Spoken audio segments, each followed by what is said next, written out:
Hey, what's going on, everybody? I'm Scavenger. Welcome to another episode of Chasing Sunsets. We're on chapter 5 now, and in the last episode slash chapter 4, we learned quite a bit. If you do not know what I'm talking about, if you aren't as shocked as I am from the revelation that we got in the last episode, that probably means you haven't watched it. So I suggest you go over there, you watch that episode, then you come back here and you'll be caught up and you'll know what's happening. You know what's going on, and you'll know why I'm so excited to continue playing this game. So let's go ahead and get into today's episode.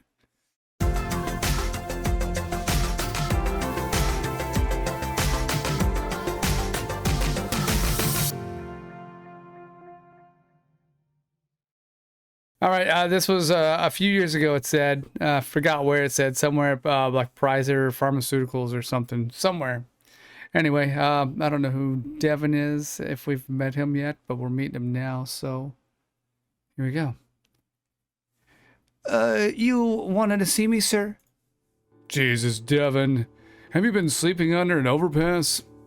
No, sir. Just a rough night. Oh, yes. Dr. Forrester resigned.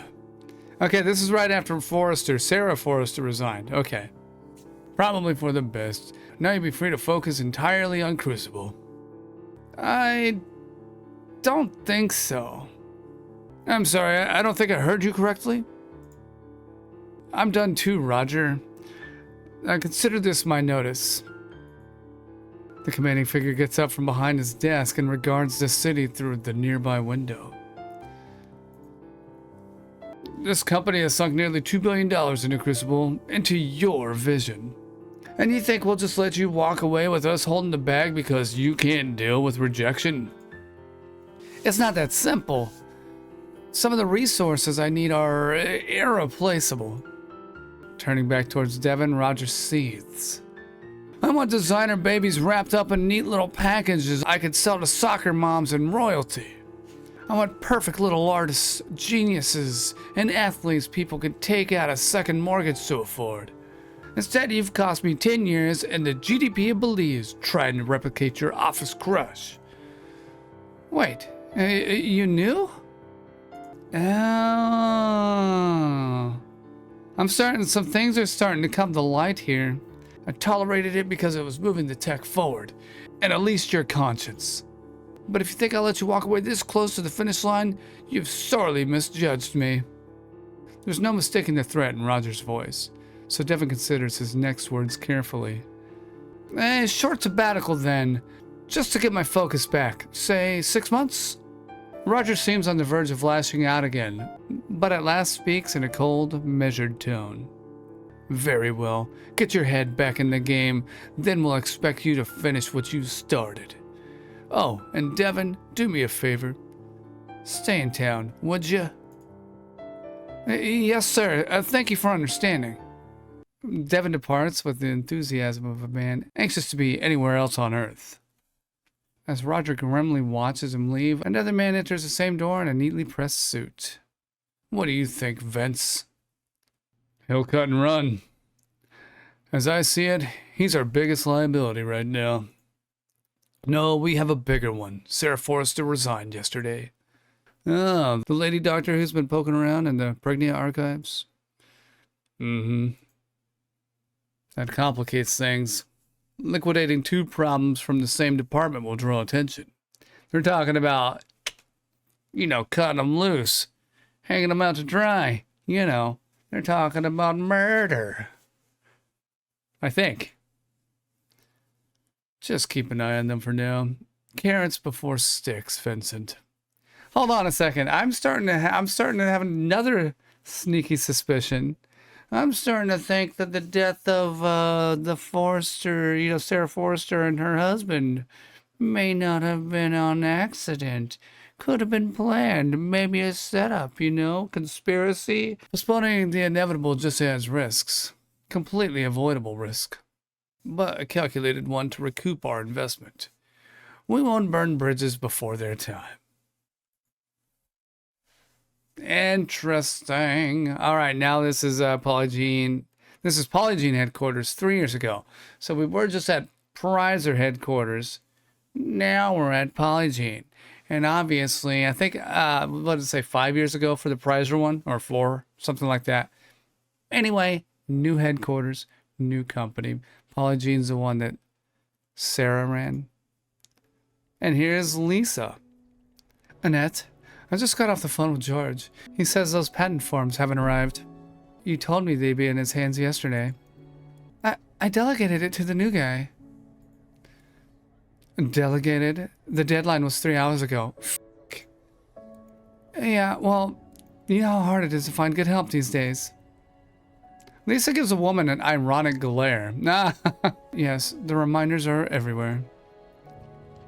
Here's one mystery solved anyway. The package is right where I left it. Let's go explain to the boss why a life-saving clinical trial got delayed because of a mailroom mix-up. I'd love to, but I'm expecting a call. I can send Chris right over as soon as he's back from break. Now, Chris is the, Chris Mendez, right? I think, yeah. Please do. Alright.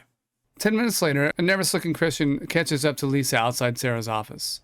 Annette said you wanted to see me right away? Not particularly.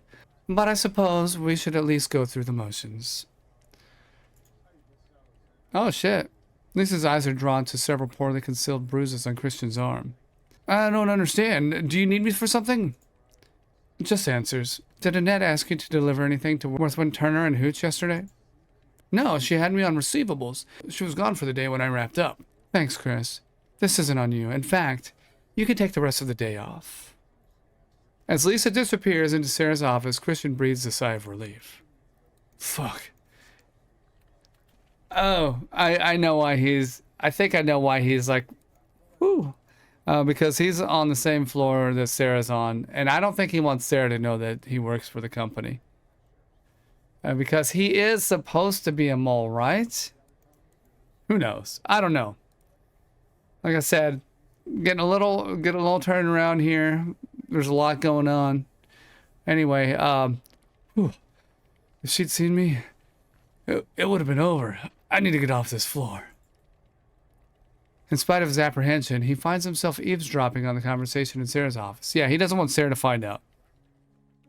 Sarah, I've located those missing documents. I can drop them by George's office on my way home. Oh, thank goodness. Where were they? Right where I left them. Annette says her new guy spaced it. That's disappointing.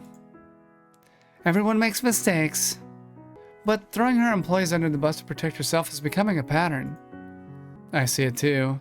How do you want it handled? You're an executive now. It's your solution. Annette has potential, but she's selfish and ambitious. She won't change her behavior on her own. I agree, so?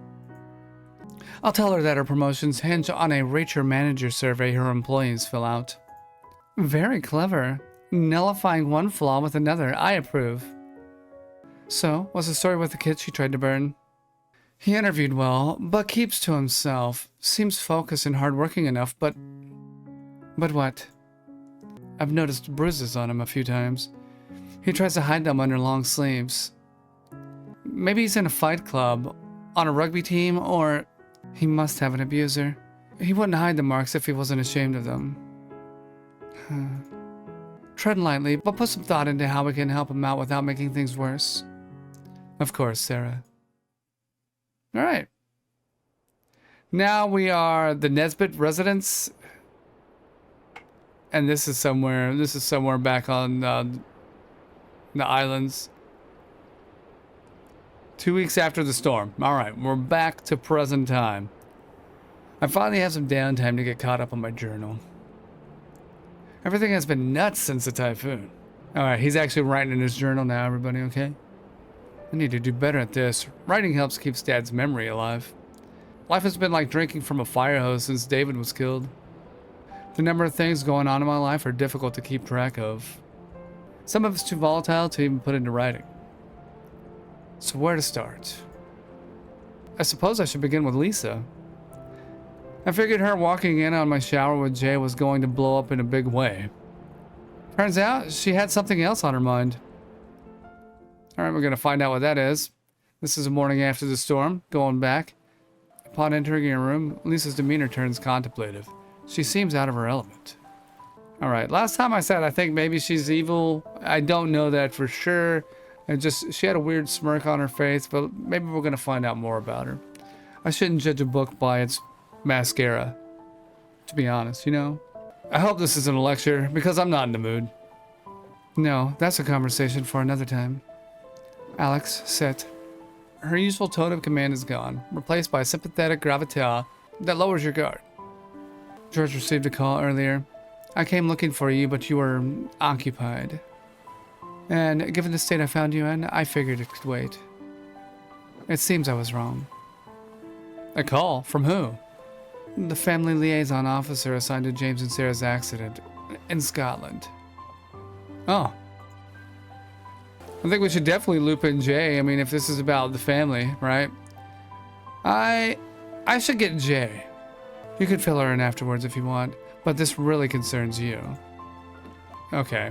Even though Jay's not in a room, I still earn trust with her, which is kind of interesting. But hey, that's what I'm trying to do. I'm trying to build trust with Jay. We're about to be co-owners of a major corporation, and we might end up being a thing, you know? I don't understand. Your folks came to visit you in Sicily shortly before the accident. That's right. Do you remember anything that seemed out of the ordinary when they were with you? No. We were just so happy to see each other. Everything else just faded into the background. I remember how excited they were to see you again. Where are you going with this, Lisa? Inspector Stewart wants to set up a video interview with you soon. He has some questions. I don't know how I can help. I was 2,000 miles away when it happened. Me either. George has put out some feelers with the Lord Advocate's office to confirm, but... Say it. Alex, I think the police suspect that what happened to your mom and dad wasn't an accident. I saw that coming. We talked about it, like at the beginning of this video, right? So, yeah. What a gut punch. I thought I'd move past it, only to get yanked right back into that moment. I keep trying to remember details, or if anything seemed off, but nothing stands out. I still had to share Lisa's news with Jay, and I wasn't sure how she'd take it. And on top of that, we still had to discuss the night we spent together and what it meant. With Jay being Jay, it didn't take long for her to find me. This is the last of it. Oliver says we're pulling the dry dock soon. You all packed? Oh, hey sis. Instead of replying, Jay just stares at you with a predatory gleam in her eye. So I talked to Lisa, and she doesn't want to talk about Lisa. Oh shit. As if spring-loaded, Jay hurls herself at you like a ravenous ginger tiger. Oh fuck. Jay, this isn't even your diary. Oh shit. Damn. I don't think I'm sure she knows it's not the diary. This is gonna suck without... To your pleasant surprise, you come to rest on the springy softness of your mattress. You officially now have permission to read my diary whenever you want. This feels familiar. Not familiar enough if you ask me. I could get used to it. I mean, I don't know what the differences would be here. I think I could get used to this. Be careful what you wish for. Who knows how full body tackle could escalate. Uh-oh. Jay's eyes grow even hungrier, and you feel a wanton tension in her body. So, her sudden kiss is intensified by the scent of her hair and the taste of her lip gloss. What did... Her body trembles as the second kiss inflames her need. Lisa have to say. I don't know if as soon as he brings up what Lisa has to say, it's gonna kind of ruin the moment. Her raw passion and willing body against you nearly causes you to surrender entirely to instinct. Are they cutting us loose? Is she blackmailing us? Is George having a panic attack? Please say yes. Not exactly. Would it be so bad if we had to forget about all this estate bullshit and just go home? Jay moans hungrily into the kiss as she presses her against you and your tongues duel. To work on more important things?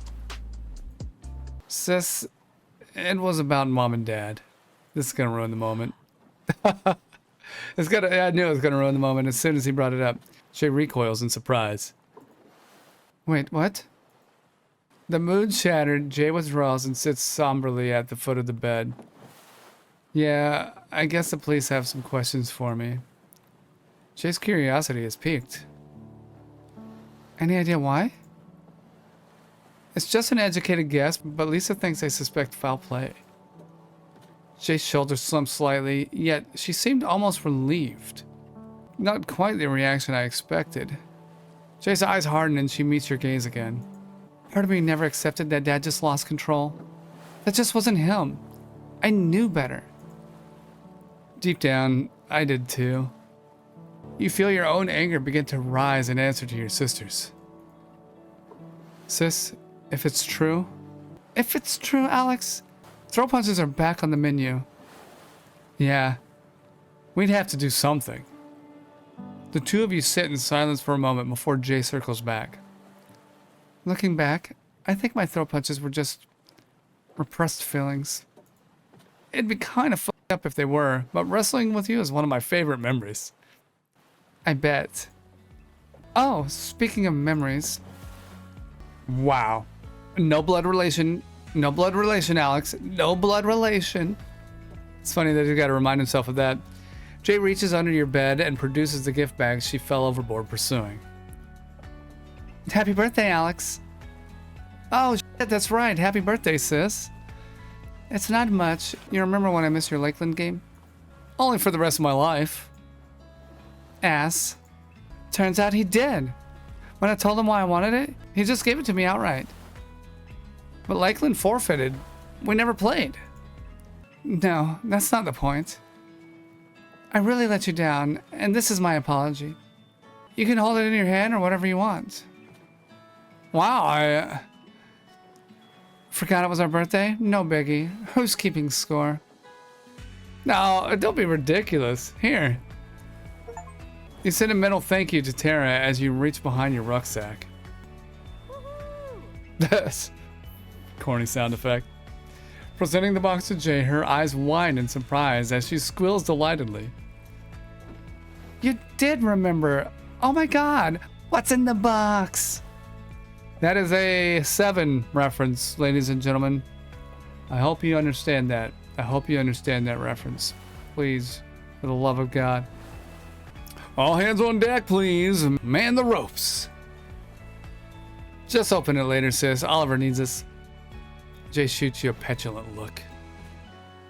But no. Darn it. She doesn't get to open it yet. We know it. He got her like this rare Han Solo action figure. Anyway, with the sunset and dry dock, finding accommodations was her next problem.